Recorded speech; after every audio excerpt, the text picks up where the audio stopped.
যেখানে ভূতের ভয় সেখানেই সন্ধ্যা হয়, আর সন্ধ্যা হলেই ভূতের ভয়ে ফাঁকা হয়ে যায় সাধারণের যাতায়াত। ভূতের ভয়ে থাকে না নিরাপত্তা রক্ষীরাও, আর ঠিক তখনই সেখানে হাজির হয় চোরেদের দল।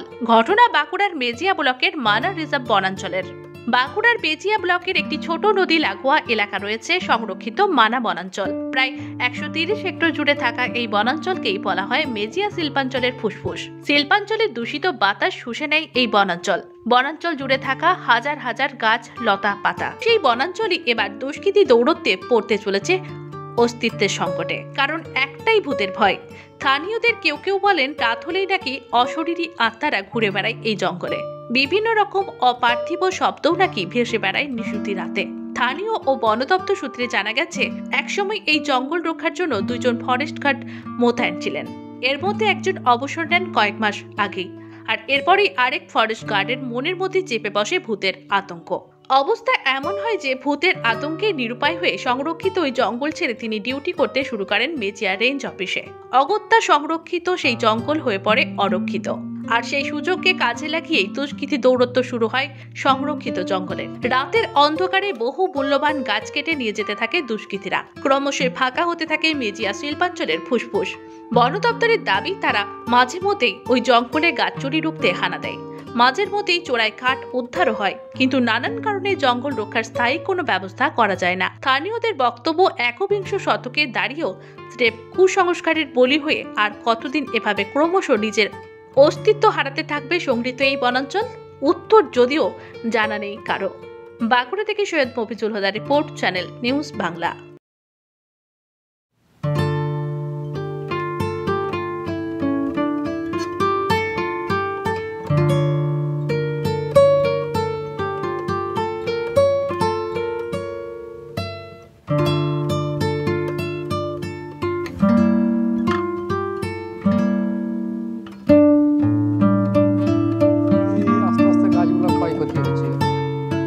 আগে খুব ভালো ঘন জঙ্গল ছিল, অনেক পাখি থাকতো। এখন সেরকম হারে পাখি দেখতে পেছি না। জঙ্গলটা কি হলো অ্যাকচুয়াল জঙ্গলে ঝড়ে জলে কিছুটা গেছে। হ্যাঁ, গাছ তো আস্তে আস্তে কমে কমে আসছে, আর গাছ লাগানো হচ্ছে না। আগে যা গাছগুলো কাটাই হয়েছে কিছু কিছু সরকারি, আর তো নতুন করে গাছ লাগা হচ্ছে না। বাড়িবে কী করে? চুরি কেমন হয়? চুরি দেখুন, সরকাররাই এখন ওরাই বলছে যে চুরি হয়, কিন্তু আমাদের চোখে তো পড়ে নাই, আমরা জানিও না, দেখিও নাই।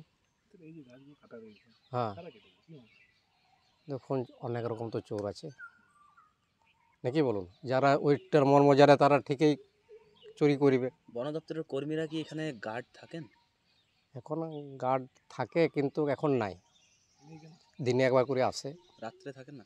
রাত্রে তো বলতে পারছি না, কেন রাত্রে তো আমি থাকি না, জানিও না। এখানে কি কোনো রকম আতঙ্ক রয়েছে ভূত বা ভৌতিক কিছুর? আমাদের গ্রামের মানুষ বলছে আতঙ্ক মতো একটা আছে, কিন্তু আমাদের চোখে পড়ে না, তো আমি কি করে বলবো বলুন। আতঙ্ক বলতে কিরকম আতঙ্ক বলতে চাই? এই ভূত পেতের, আবার কি অনেক লোক সুইসাইড করেছে। সেই ভয় কি তাহলে ফরেস্ট গার্ড থাকেন না এখানে?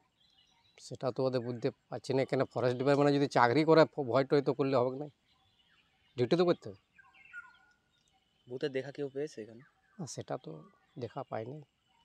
কখন থেকে এখানে লোকজন আসা বন্ধ হয়? সকাল থেকে তো লোকজন আসে, সন্ধ্যা দিকে আসে? সন্ধ্যার দিকে আমাদের গ্রাউন্ডটাতে এরকম ঘোরাঘুরি করতে, খেলাখেলিতে হয়। রাত বাড়লে পুরো এলাকা নিস্তব্ধ? হ্যাঁ, নিস্তব্ধ, খুব ফাঁকা থাকে না। কি নাম আপনার? আমার নাম বাটুল বাউরি।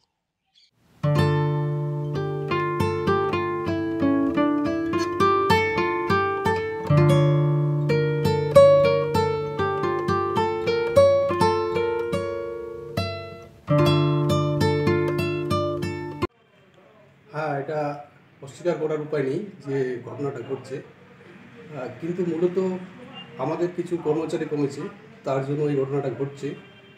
তবু আমাদের যারা আছি তাদের অক্লান্ত চেষ্টা এর পিছনে আছে, এবং এই জন্য যখনই চুরি হচ্ছে আমরা সঙ্গে সঙ্গে একটা স্টেপ নিচ্ছি। ইতিমধ্যে আমরা সেগুন কাঠ সহ আরও কিছু কাঠ ওখান থেকে উদ্ধার করেছি। পরবর্তী আবার ডিউটির মাত্রা আমাদের বেড়ে যাচ্ছে আর কি, সেই চেষ্টা চলছে। ওখানকার যে স্থানীয় যে ক্যাম্প রয়েছে, মানা ক্যাম্প, সেখানে কোনো সেখানে কোনো কিন্তু বনকর্মী নিয়োগ থাকলেও বনকর্মী কিন্তু থাকছেন না। ওনার বক্তব্য যে এলাকায় কিন্তু একটা ভূতের আতঙ্ক রয়েছে, ভূতের আতঙ্কে তিনি কিন্তু এখানে চলে এসেছেন। অ্যাকচুয়ালি ওখানে আমাদের দুজন স্টাফ রিপোর্ট ছিল, তার মধ্যে একজন অলরেডি রিটায়ার্ড করেছে, তো আরেকজনের পক্ষে সেখানে একটু এই মুহূর্তে অসুবিধা আছে। তো আমাদের ঊর্ধ্বতনকে জানানো হয়েছে সেখানে যাতে দেওয়া যায় এবং শীঘ্রই ওখানে স্টাফ পোস্টিং হবে। একবিংশ শতাব্দীতে দাঁড়িয়েও আমরা যদি একজন বনকর্মীর মুখ দিয়ে শুনি যে ভূতের আতঙ্কে তিনি তার দায়িত্ব থেকে সরে যাচ্ছেন, এই বিষয়টা নিয়ে কী বলবেন? অ্যাকচুয়ালি এই ধরনের রিপোর্ট আমার কাছে আসেনি যে ভূতের আতঙ্কে পালিয়ে গেছে। আসলে একার পক্ষে এরকম একটা রিজার্ভ ফরেস্ট থাকা, চোর ডাকাতি চারদিকে ঘুরে বেড়াচ্ছে, এটা মোকাবিলা করে খুবই অসুবিধাজনক, কারণ তার হাতে সেভাবে অস্ত্র নেই এবং যথেষ্ট লোকবল না থাকলে অস্ত্র হাতে দেওয়া যায় না। সুতরাং সব কিছু মিলে এই মুহূর্তে ওখানে ফাঁকা আছে, পরবর্তী স্টেপে শীঘ্রই কিছু একটা পদক্ষেপ করা হবে। তাহলে যে ভূতের আতঙ্ক, সেই ভূতের আতঙ্ক বলে কোনো কিছু নেই, সেটাই বলতে চাই। যে ভূত বলে কোনো কিছুই যে নেই সেটা একেবারে পরিষ্কার, সবাই জানে যে ভূত বলে কিছু হয় না এবং আমাদের এরকম জায়গাতেই কাজ করতে আমরা অভ্যস্ত আছি। সুতরাং বন আমাদের কাছে কিছুই নয়, দিন হোক রাত হোক আমাদের বেরোতেই হয় এবং এতে আমাদের ভয় পাওয়ারও কিছু নেই। আপনার নাম এবং পরিচয়টা দেবেন স্যার? আমার নাম Durgadas Hasda, range officer, Mejia range.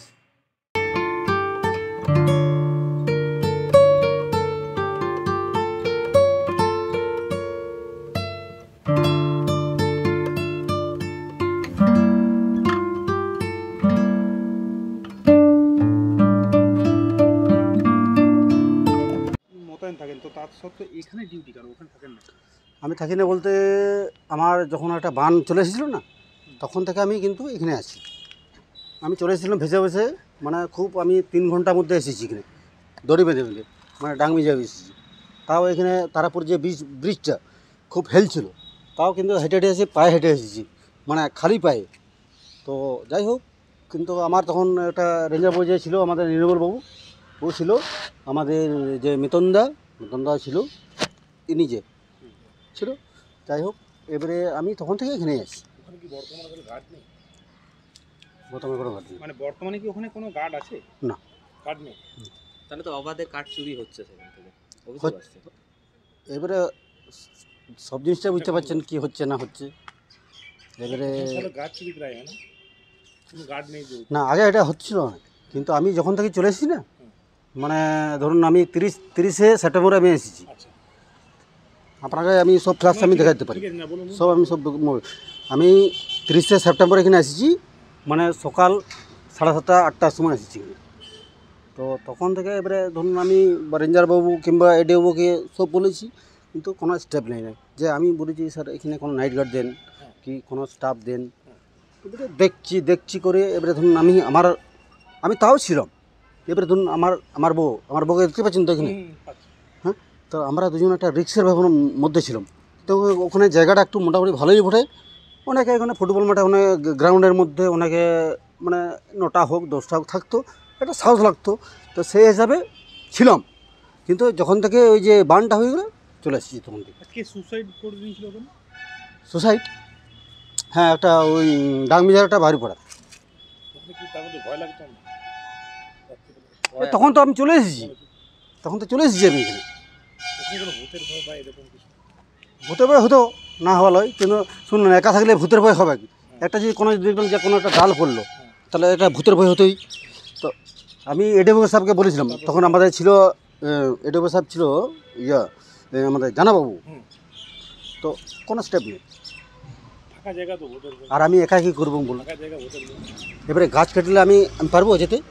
পারবো না আমি।